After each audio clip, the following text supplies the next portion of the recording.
The moon stayed out for us. Denver, Colorado, October 2018. The first snow came early, dusting the sidewalks like someone whispering, "Slow down." But Callie had never been good at slowing down. She was 26, freshly discharged from her second psychiatric hold, and trying to pretend she was something close to fine. Her mother called twice a week. Her therapist reminded her to breathe, and Callie kept a small journal in her coat pocket where she wrote down anything that didn't feel like falling apart. Bipolar 2, borderline traits, a history of self-harm, and a fear of being left so deep it cracked her ribs every time someone said goodbye. She didn't want to die, not exactly, she just didn't know how to live in a world that moved without her. She met Nico at a support group she didn't want to attend. He was 31, sat with his hood up, hands shoved deep into his sleeves like they might betray him. When it was his turn to share, he simply said, "Complex PTSD, panic disorder, I'm here," because staying home didn't help. He didn't look at anyone. But when Callie spoke, faltering, vague, he looked at her, really looked. After the meeting, she walked out into the cold alone. 10 steps later, Nico was beside her. He offered a cup of vending machine cocoa and asked her if she ever felt like she was just borrowing her body from someone braver. They were magnets, pulled together by invisible wires of pain and recognition. They didn't fall in love like a sunrise. They fell like a landslide, sudden, consuming, no way to stop it. Their first kiss happened on a park bench after midnight. She cried, he apologized, they laughed at how broken it all felt. Their disorders were not polite. They interrupted dinners, canceled plans, created silence where there should have been joy. Callie would spiral, terrified. Nico would leave and test him, push him, scream so loud she didn't recognize her own voice. Nico would disassociate, vanish inside his own head, sometimes for hours, sometimes for days. She wrote poems during his silences. He made playlists for her moods. They built rituals around staying, post-it notes for good days, rules for bad ones, when to hold on, when to give space. The bathroom door always stayed unlocked, the hallway light never turned off. One November night, she found him on the floor of their kitchen, sobbing into a towel, shaking with panic. He couldn't say what triggered it, just kept whispering, "I can't do this. I can't be enough." She sat beside him for an hour, neither speaking, until the storm in his chest softened. Then she whispered, "You don't have to be enough, just stay." They married in a courthouse, with 2 friends and a song they both hated, but couldn't stop humming. Their vows were raw, promises to keep choosing, even when it felt impossible. No diamonds, no perfect, just truth. Years later, their apartment still has cracks in the paint. Their bookshelf leans. There's a list taped to the fridge titled, "What to Do When the World Feels Like Drowning."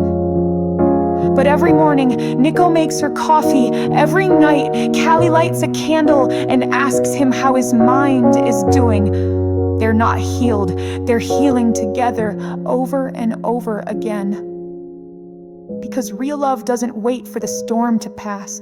It learns to live in the eye of it, hand in hand, under a moon that refused to disappear.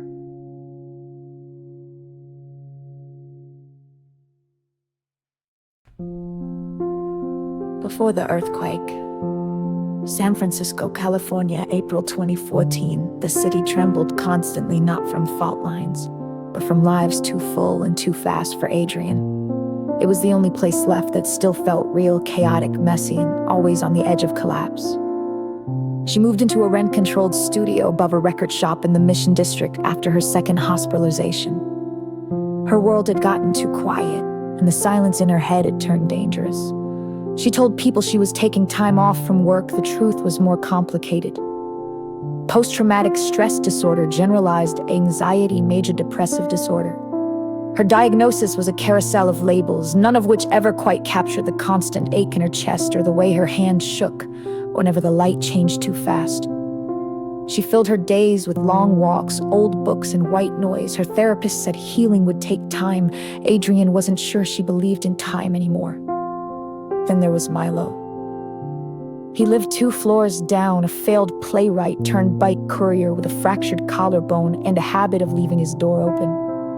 The first time they met, he offered her a cigarette and asked if she'd ever written a suicide note she didn't use. She looked him dead in the eyes and said, "Yeah, you?" He smiled, like she'd passed some unspoken test. Milo had bipolar. I diagnosed at 20, he'd been through it all. Psych wards, lithium, manic breakdowns in cafes.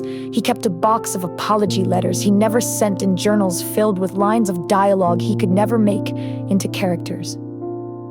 They started spending time together in accidental ways, sharing groceries, swapping music, sitting on the fire escape when the city felt too loud to sleep. Their connection wasn't sudden, it was slow and crooked, like learning to walk again after forgetting how. He saw her panic attacks before she could name them. She sat with him through the crash after his highs when his voice went quiet and his hands wouldn't stop shaking. They had rules: no touching during episodes, no fixing, just being. One night after a gallery opening where he'd shown some of his poems, he told her he was afraid of how much he wanted to need her. She said, "You don't need me, but maybe we can be okay in the same room." They kissed under a flickering streetlight. It wasn't romantic, it was desperate, a gasp in the middle of drowning, but it was real. They moved in together 6 months later. It was terrible at first. He stayed up for 3 days, painting walls at 3 a.m. and talking to people who weren't there. She stopped speaking for a week after a triggering phone call from her father. They fought like earthquakes, sudden, devastating, and always leaving something cracked. But afterward, they swept the glass, cleaned the dishes, sat in the debris and held each other's hands. Love didn't cure them. It never does, but it gave them a reason to come back from the edge. Adrian started writing again, not for publication, just to see if her voice still worked. Milo got a job at a bookstore and led poetry workshops on Thursdays on good nights. They'd cook dinner and play records until the city faded into quiet. Now, years later, they still live above that shop. Their emergency pills in the bathroom cabinet, notes taped to mirrors. "You're okay. You're not broken. Come back." They still lose each other sometimes, but never for long. Because some love doesn't come to rescue or repair. It comes to witness, to say, "I see the cracks, and I'm not going anyway."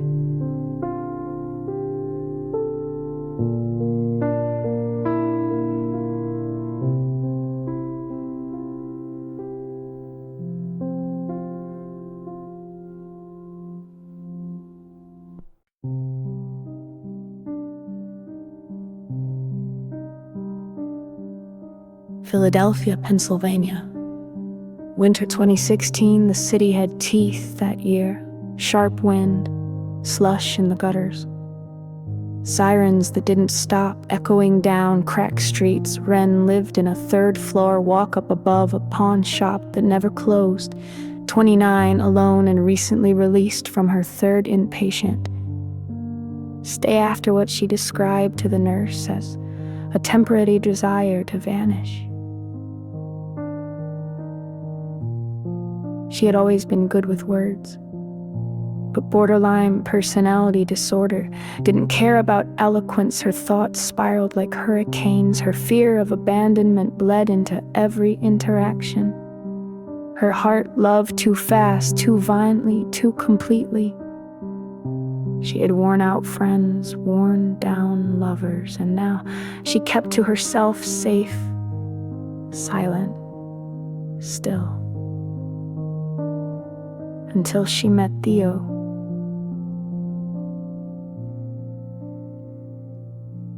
He lived in the building next door, on the same floor, one window facing hers. She noticed him in December, during a snowstorm, standing on his fire escape in bare feet, breathing into the cold like he needed to prove he still could. He looked like he hadn't slept in days. She understood that feeling intimately. A week later, she ran into him on the stairs. He smelled like lavender and gasoline. His hoodie had paint smudges and his eyes didn't settle. They talked for 2 minutes. He said his name. She lied and said she was doing okay. Theo had schizophrenia. He told her that in a whisper, like it was sacred. He took his meds religiously, but still heard echoes. Nothing violent, he promised, just rooms that don't empty when they're supposed to.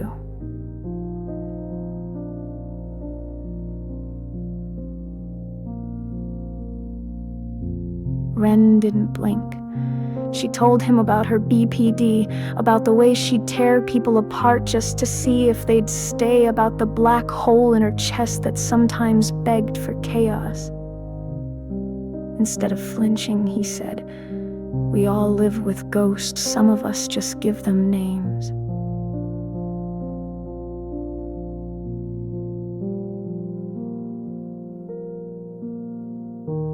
Their love didn't look like movies. It was gritty, fragile. They weren't romantic in grand gestures. They were romantic in survival, bringing each other groceries on bad days, voice notes instead of phone calls, 3-sentence check-ins that meant everything. He had days where he couldn't trust what was real. She had nights where she paced for hours, convinced he would leave. Once, she screamed at him so hard she lost her voice. He didn't leave.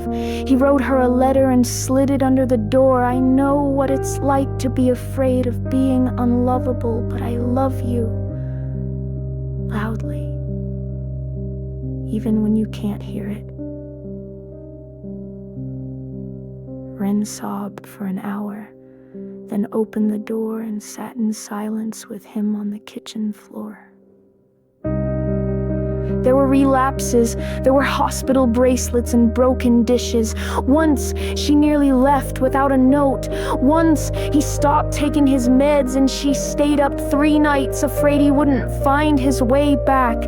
But every time, they returned to each other, not out of dependency, but out of truth. They knew the worst in each other and stayed. Eventually, they moved in together. They made rules, safe words, boundaries, a calendar for medication, a light in the hallway that always stayed on. She started drawing again, portraits of people made of storms and softness. He built a zine of poems written during his episodes. They sold them at a community art night, nervous and shaking, but proud. Now, years later, they live in the same apartment with new locks and old love. The fire escape holds 2 chairs. The hallway light still burns.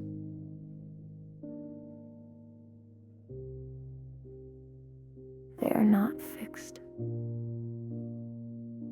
but they are held.